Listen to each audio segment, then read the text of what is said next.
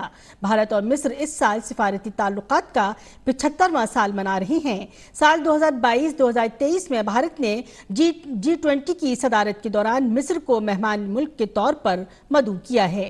इसके बाद दोनों मुल्कों के दरमियान वफ्द सतह की बातचीत हुई। दोनों मुल्कों ने ताउन को मजबूत बनाने के तरीके पर बातचीत की।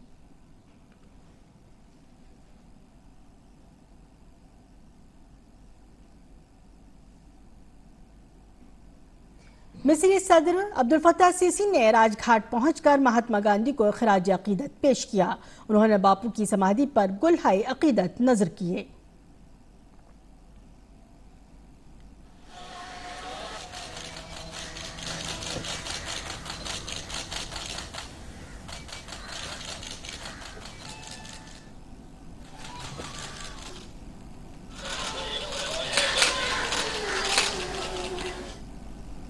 भारत और मिस्र के दरमियान वफ्द सतह की बातचीत में कई शोबों में ताउन पर इत्तफाक हुआ।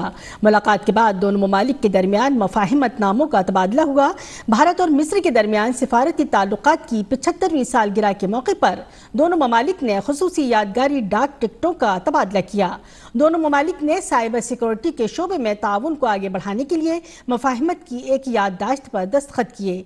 भारत और मिस्र के दरमियान इंफॉर्मेशन टेक्नोलॉजी के शोबे में ताउन के लिए मफाहिमतनामों का भी तबादला हुआ। दोनों ममालिक ने सकाफती शोबे में ताउन को मजीद फरोग देने के लिए एक मफाहिमतनामे पर भी दस्तखत किए। दोनों ममालिक ने भारत और मिस्र के दरमियान नौजवानों के मामलों में ताउन को आगे बढ़ाने पर भी इत्तफाक किया। इसके तहत इत्तलात और नशरियात और नौजवानों के उमूर और खेल के वजीर अनुराग ठाकुर ने मिस्र के वजीर खारजा के साथ MOU का तबादला किया। दोनों ममालिक ने नशरियात के शोबे में ताउन पर भी इत्तफाक किया। इसके लिए प्रसार भारती और मिस्र की नेशनल मीडिया अथॉरिटी के दरमियान MOU पर दस्तखत किए गए और इसका तबादला हुआ।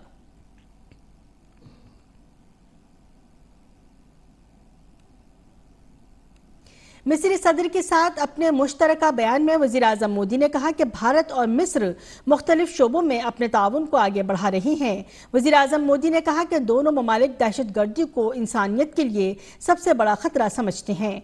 भारत और मिस्र सरहद पार दहशतगर्दी के चैलेंज से निपटने के लिए मुश्तरका कार्रवाई के हामी हैं। भारत और इजिप्ट दुनिया भर में हो रहे आतंकवाद के प्रसार से चिंतित हैं।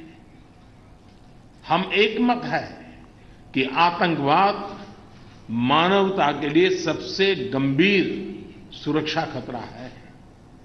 दोनों देश इस बात पर भी सहमत हैं कि क्रॉस बॉर्डर टेररिज्म को समाप्त करने के लिए ठोस कार्रवाई आवश्यक है और इसके लिए हम साथ मिलकर अंतर्राष्ट्रीय समुदाय को सचेत करने का प्रयत्न करते रहेंगे। वज़ीर आज़म मोदी ने भारत और मिस्र के दरमियान स्ट्रेटेजिक कोऑर्डिनेशन को अहम करार दिया। उन्होंने कहा कि दोनों ममालिक ने अपनी दो तरफा शराकतदारी को स्ट्रेटेजिक पार्टनरशिप की सतह तक ले जाने का फैसला किया है। अरब सागर के एक छोर पर भारत है तो दूसरी ओर इजिप्ट है। दोनों देशों के बीच सामरिक समन्वय पूरे क्षेत्र में शांति और समृद्धि के लिए मददगार होगा। इसलिए आज की बैठक में राष्ट्रपति सीसी और मैंने हमारी द्विपक्षीय भागीदारी को स्ट्रेटेजिक पार्टनरशिप के स्तर पर ले जाने का निर्णय लिया है। हमने तय किया है कि भारत इजिप्ट स्ट्रेटेजिक पार्टनरशिप के तहत हम राजनीतिक, सुरक्षा, आर्थिक एवं वैज्ञानिक क्षेत्रों में और अधिक व्यापक सहयोग का लॉन्ग टर्म ढांचा विकसित करेंगे। वज़ीर-ए-आज़म मोदी ने कहा कि भारत और मिस्र ने अगले 5 सालों में बाहिमी तिजारत को $12 अरब तक ले जाने पर इत्तफाक किया है। वज़ीर-ए-आज़म ने कहा कि भारत और मिस्र दोनों बैनुल-अक़वामी तनाज़ात को सिफारतकारी और बातचीत के जरिए हल करने के हक में हैं। हमने मिलकर यह तय किया कि अगले 5 वर्षों में हम अपने द्विपक्षीय व्यापार को $12 बिलियन तक ले जाएंगे। फ्रेंड्स, COP27 को सफलतापूर्वक होस्ट करने और क्लाइमेट के क्षेत्र में विकासशील देशों के हितों को सुनिश्चित करने के प्रयासों के लिए हम इजिप्ट की सराहना करते हैं। संयुक्त राष्ट्र तथा अन्य अंतर्राष्ट्रीय फोरम में भारत और इजिप्ट का लंबा और बेहतरीन सहयोग रहा है। हम दोनों ही अंतर्राष्ट्रीय विवादों के समाधान के लिए डिप्लोमेसी और डायलॉग की आवश्यकता पर भी सहमत है। वज़ीर-ए-आज़म मोदी ने कहा कि भारत और मिस्र को कोरोना के दौर में मुसलसल राब्ते में रहे और जरूरत के वक्त एक दूसरे की फौरी मदद की। कोविड महामारी के दौरान हमने हेल्थ केयर इंफ्रास्ट्रक्चर तथा ग्लोबल सप्लाई चेन पर जो दुष्प्रभाव पड़े उसको करीब से देखा है। राष्ट्रपति सीसी और मैं इस चुनौतीपूर्ण काल में निकट संपर्क में रहे और दोनों देशों की आवश्यकता के समय एक दूसरे को तत्काल सहायता भेजी।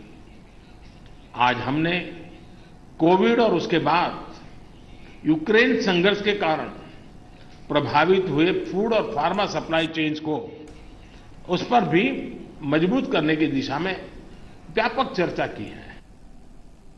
मिस्र के सदर ने आज वजीर खारजा एस जयशंकर से मुलाकात की।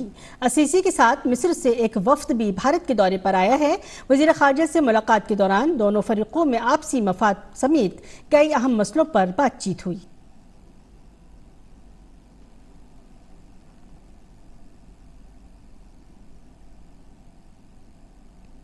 आज 13वां कौमी वोटर्स डे मनाया जा रहा है। इस मौके पर सदर द्रौपदी मुर्मू ने नई दिल्ली में इलेक्शन कमीशन की तरफ से मुनक्किदा कौमी तकरीब में बतौर मेहमान खुसूसी शिरकत की। सदर जमहूरिया ने ऑल इंडिया रेडियो को इलेक्ट्रॉनिक मीडिया के जुमरे में राय दहंदगान की बेदारी और तालीम की मुहिम में शानदार शराकत के लिए नेशनल मीडिया अवार्ड पेश किया। ये award doctor Vasudha Gupta, director general All India Radio news division ने सदर जमहूरिया से वसूल किया। प्रोग्राम से खिताब करते हुए सदर जमहूरिया ने कहा कि यह हमारी जमहूरियत की सबसे बड़ी खूबी है कि जैसे जैसे हमारी जमहूरियत मजबूत हो रही है, भारतीय जमहूरियत में खवातीन की शिरकत तेजी से बढ़ रही है। हमारे लिए ये बात काबिल जिक्र है कि हमारी पार्लियामेंट में खवातीन अरकान की तादाद 115 तक पहुंच गई है। हमारे संसद के इतिहास में पहली बार दोनों सदनों के मिलाकर महिला सांसदों की संख्या 100 के आंकड़ों को पार करते हुए 115 तक पहुंच गई है। ग्राम पंचायत से लेकर संसद तक हमारी बहनें और बेटियां सक्रिय योगदान दे रही हैं। उनकी सक्रियता और संख्या में और अधिक वृद्धि होनी चाहिए।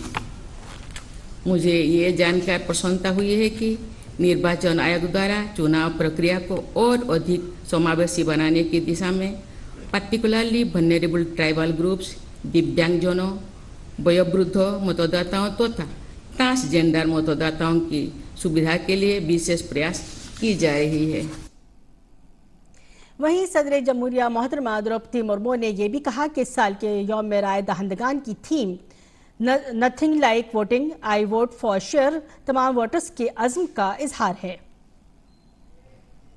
इस वर्ष की राष्ट्रीय मतदाता दिवस की थीम है nothing like voting, I vote for sure, अर्थात वोट जैसा कुछ नहीं, वोट जरूर डालना चाहिए।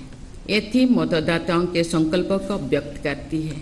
इस प्रकार निर्वाचन आयोग और मतदाताओं के सम्मिलित योगदान से हमारे देश की चुनाव प्रक्रिया को बल मिलता है। 74वें यौम जमहूरिया के मौके पर आज सदर द्रौपदी मुर्मू कौम के नाम अपना पैगाम देंगी। ये खिताब हिंदी में शाम 7 बजे ऑल इंडिया रेडियो के पूरे कौमी नेटवर्क और तमाम दूरदर्शन चैनलों पर नश्र किया जाएगा। इसके फौरन बाद खिताब के अंग्रेजी मतन का टेलीकास्ट किया जाएगा। दूरदर्शन पर हिंदी और अंग्रेजी में खिताब को टेलीकास्ट करने के बाद उसे दूरदर्शन के इलाकाई चैनलों के जरिए इलाकाई जुबानों में टेलीकास्ट किया जाएगा। ऑल इंडिया रेडियो खिताब का मतन अपने मुतालिका इलाकाई नेटवर्क्स पर रात 9:30 बजे नशर करेगा। वज़ीर-ए-आज़म नरेंद्र मोदी ने जल जीवन मिशन के तहत 11 करोड़ खानदानों तक नल का पानी पहुंचने पर खुशी का इजहार किया है।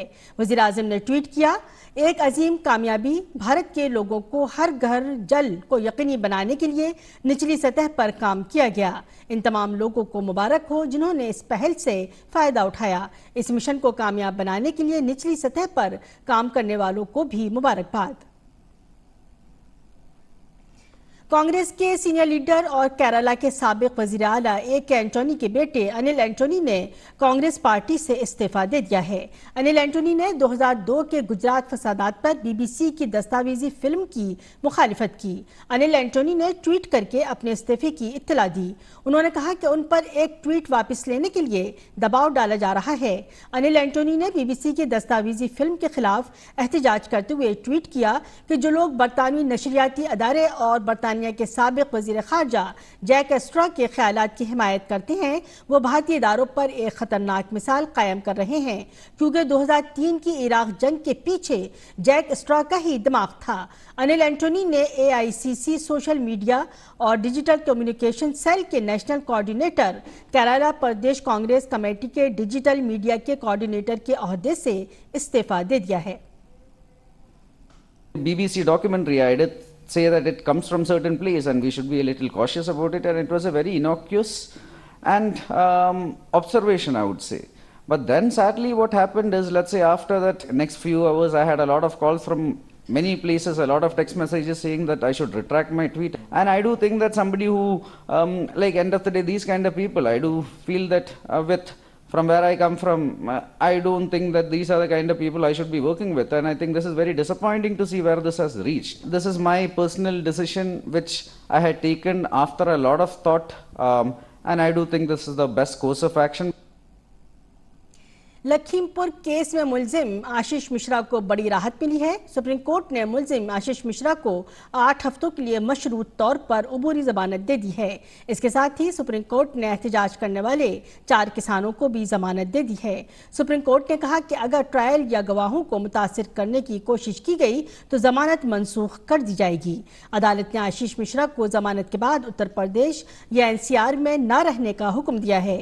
इससे कबल अप्रैल 2022 में सुप्रीम कोर्ट ने आशीष को जमानत देने की इलाहाबाद हाई कोर्ट के हुक्म को मनसूख कर दिया था। उस वक्त के CJI NV रमन्ना की क़यादत वाली 3 जजों की बेंच ने हाई कोर्ट से इस मामले की दोबारा समाअत करने को कहा था।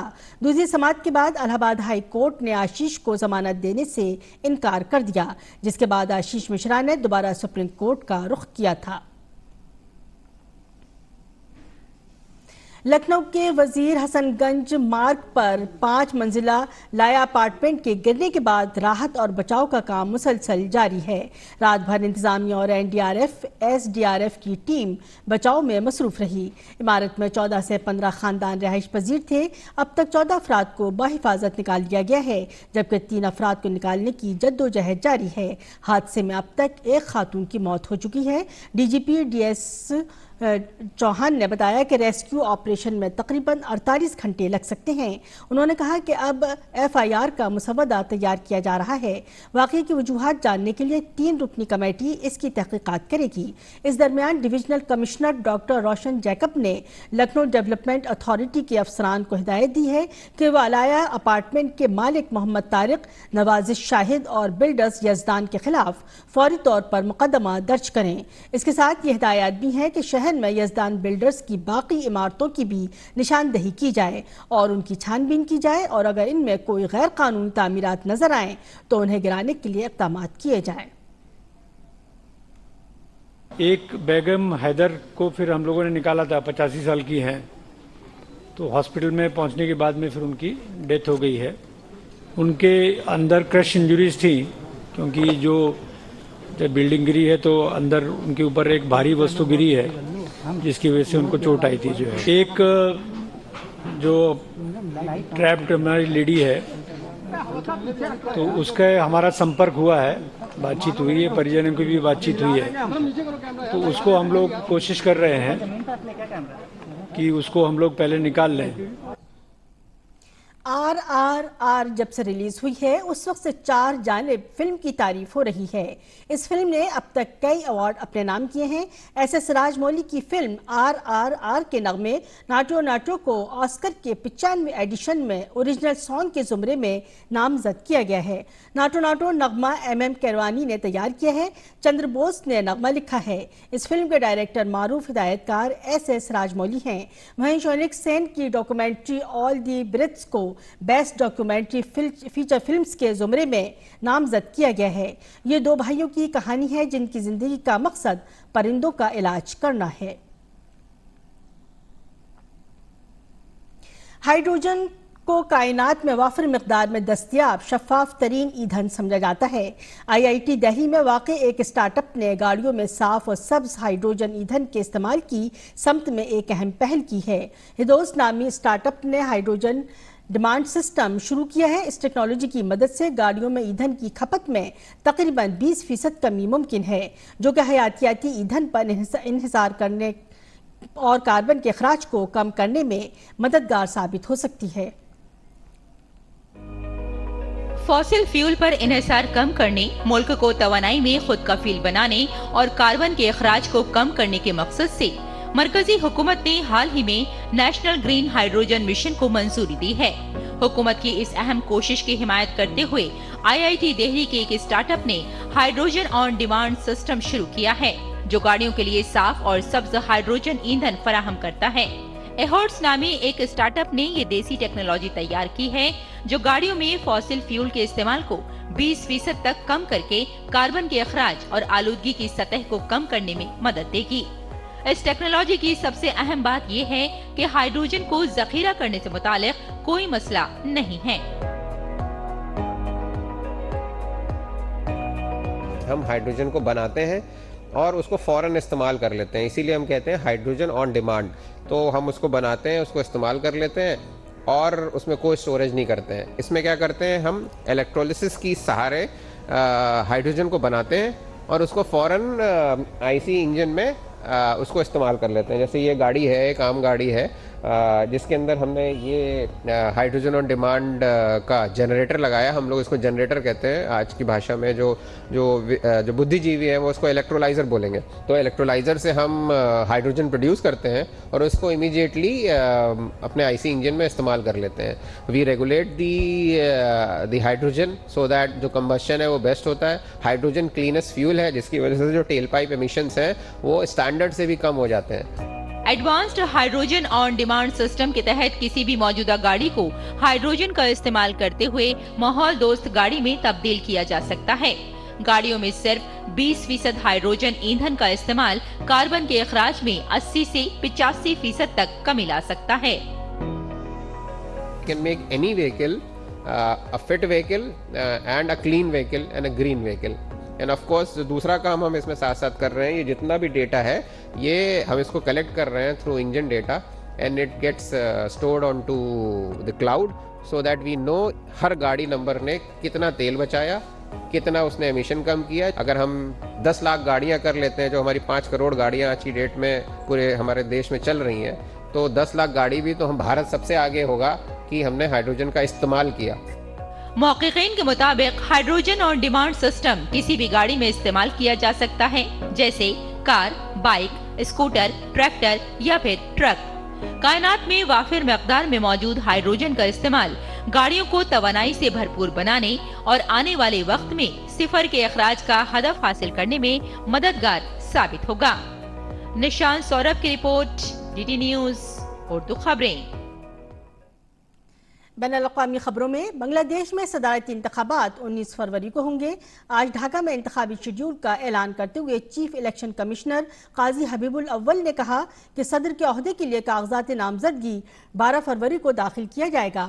कागजाती नामजदगी की जांच 13 फरवरी को होगी और 14 फरवरी तक कागजाती नामजदगी वापस लिए जा सकेंगे, जबकि 19 फरवरी को बांग्लादेश की पार्लियामेंट में दोपहर 2 बजे से शाम 5 बजे के दरमियान वोटिंग होगी। मौजूदा सदर अब्दुल हमीद की मुद्दत-ए-कार 23 अप्रैल को खत्म हो रही है। वो 6 फरवरी को 2018 को दूसरी मुद्दत के लिए बिला मुकाबला सदर मुंतखब हुए थे।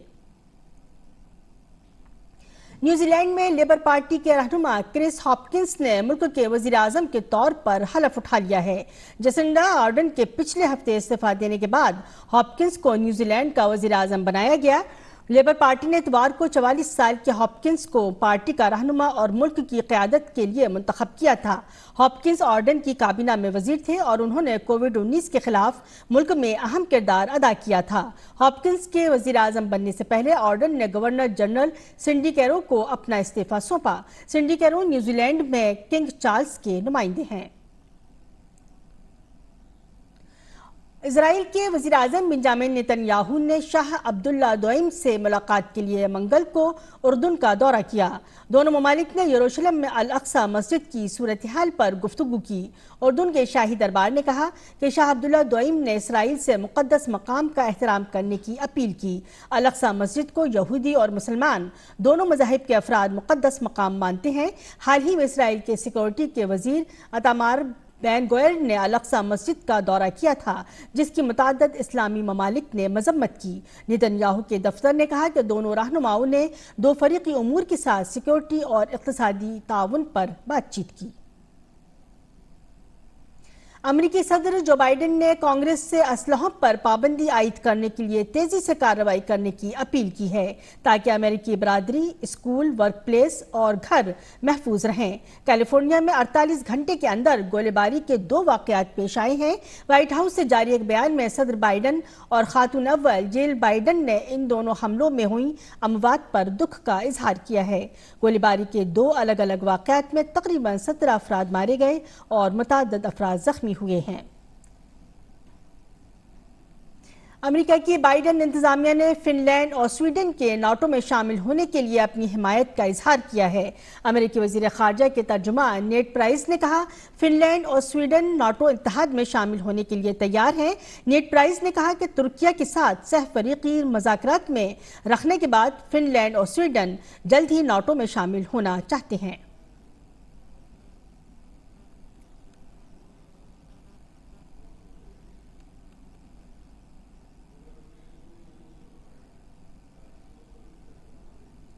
स्वीडन और फिनलैंड को नाटो का रुकन बनने के लिए अभी और इंतजार करना पड़ सकता है। तुर्की ने नॉर्डिक ममालिक के साथ स्वीडन और फिनलैंड के नाटो की रुकनियत की अर्जी पर मुज़ाकरात को गैर मुअय्यना मुद्दत के लिए मुलतवी कर दिया है। इससे कबल तुर्की के सदर रजब तैयब एर्दोगान ने स्वीडन और इंतबाह देते हुए कहा था कि स्वीडन को नाटो की रुकनियत के लिए तुर्की की हिमायत की उम्मीद नहीं करनी चाहिए। काबिल जिक्र है कि स्वीडन और फिनलैंड को नाटो इत्तेहाद में शामिल होने के लिए तुर्की समेत नाटो के तमाम मौजूदा अरकान की मंजूरी जरूरी है।